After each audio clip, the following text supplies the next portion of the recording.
GT on the Atlantic Ocean Road in Norway.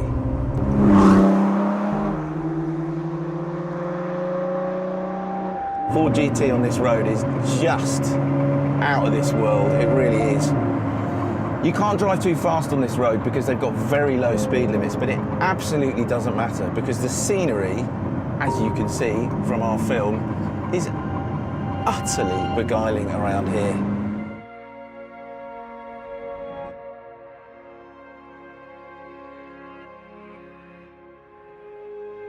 The Atlantic Ocean Road on the west coast of Norway is truly one of the world's most incredible roads. And originally it was meant to be a railway line, not a road at all. Having pondered the idea for several decades, the Norwegian government abandoned their plans to link the villages of Karvag and Vavang by rail, and in 1983 they began to build a road to do so instead.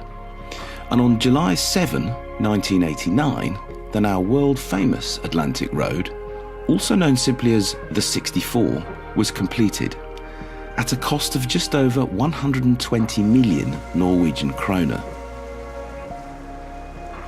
The road itself is only 5 and a bit miles long, but it features a series of surreal-looking viaducts and causeways and 8 different bridges that really do fray the outer edges of your imagination.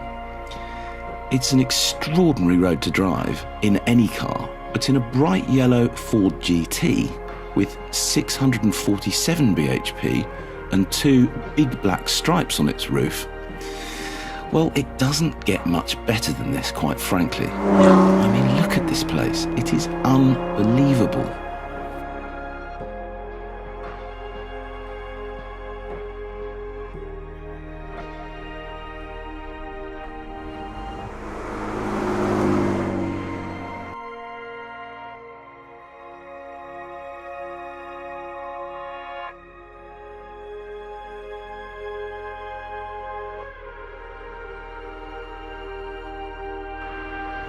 I don't know, I'm not sure there are many more beautiful places on Earth, and I'm not sure there are many better, more beautiful roads on Earth than the Atlantic Ocean Road. So anyway, part 2, we need to get up to the Arctic Circle Raceway to go and break the lap record.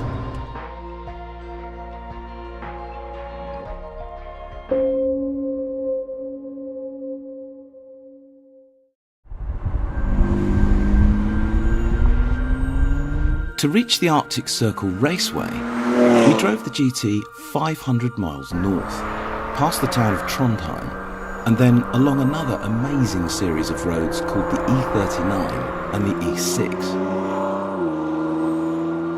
And I have to be honest, it really was an absolute blast. The GT looked and sounded and just was a quite incredible thing to witness on those roads.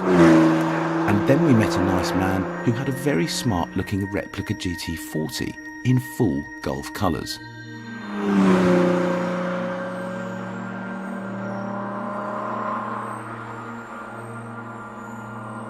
The Arctic Circle Raceway is the northernmost racetrack in the world, and it sits just 19 miles outside the Arctic Circle itself.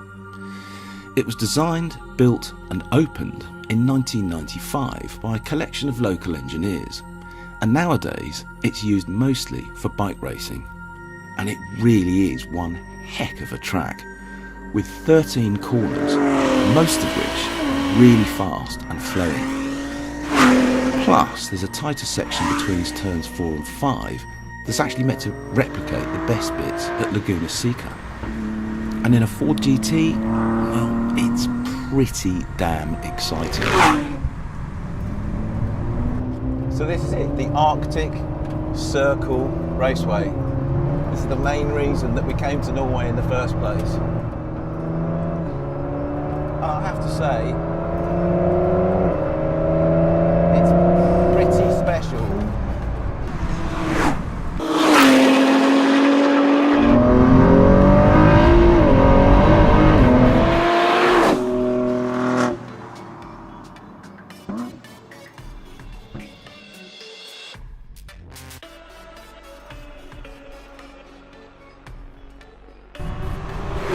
With 647 bhp from its 3.5-litre twin-turbo V6, the GT has massive straight-line performance for sure. But if anything, it's the car's aerodynamic qualities that distinguish it most relative to other road cars. And this is what makes it so rapid around a circuit like the Arctic Circle Raceway. At its core sits a carbon fibre tub, but there's active aero at the front and rear, plus a vast carbon ceramic brake disc at each corner. All up, the GT weighs just a little bit less than 1,400 kilograms, and its top speed is 216 miles an hour. 0 to 60 miles an hour takes less than 3 seconds, which is pretty astonishing for a car that's rear-wheel drive. But the grit this car has got, the composure it's got,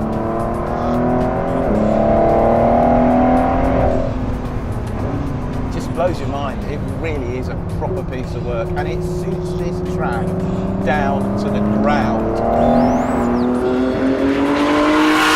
The main reason we came here, all this way, to within 15 kilometres of the Arctic Circle, is to try and set a new lap record for this track. The current record stands at 1 minute 41 seconds. I'm not going to try and break that record for Ford, but I know a man who is, and I know a man who almost undoubtedly will, and that's Stefan Mucker, one of Ford's Le Mans drivers. I think he's going to break the lap record by a huge amount, to be honest. But that's not my duty, that's Stefan's duty. So basically, over to you, Mr. Mucker.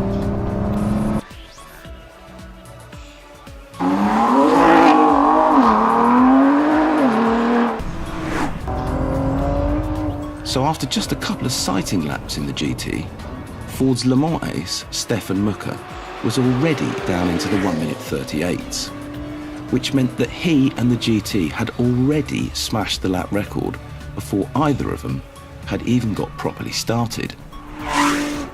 But then Mucker did what racing drivers do. He climbed out, had a bit of a think, and then said that he could easily go quicker still. So the tyre pressures were dropped a bit, and back out he went, visibly trying quite a bit harder this time. And here is the unbroken footage of his fastest lap, with data and footage all captured by the smart new Ford Performance app.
And so precisely 1 minute 36.29 seconds later, that was that.